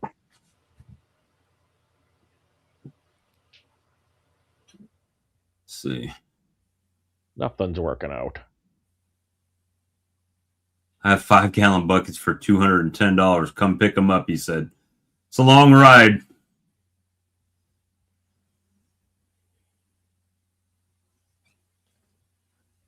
You got Clay. Hmm? It says message is held for review. Was that Clay or somebody else? Well, now his is popping up now. I don't know what that was. Hey, it's 9 p.m. I don't know. How many thumbs up do you think we have tonight? 8. 38. Mine's still locked. A little over half. That's bad. That's pitiful. Hit the thumbs up button, everyone. Hit the thumbs up. Stay positive. Anyway, it's 10 o'clock. We've been on for 2 hours. Actually, we'll give it a couple more minutes. We've been on 1 hour and 58 minutes. Well, unless you see me on a live stream, you probably won't see me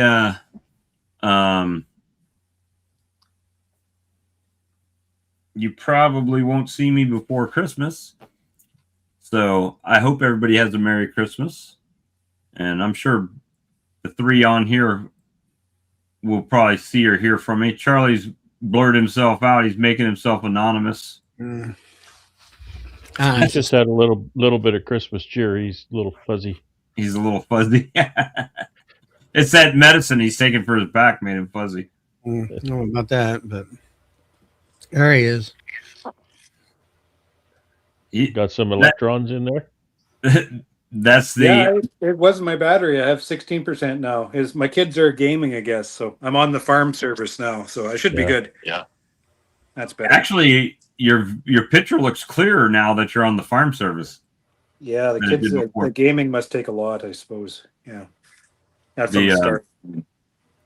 Well, I was just saying we've been on here for 2 hours. I was getting ready to end the live stream, but you know how we do in the back room anyway, so hang around. And we'll see everybody else after Christmas probably. So have a Merry Christmas.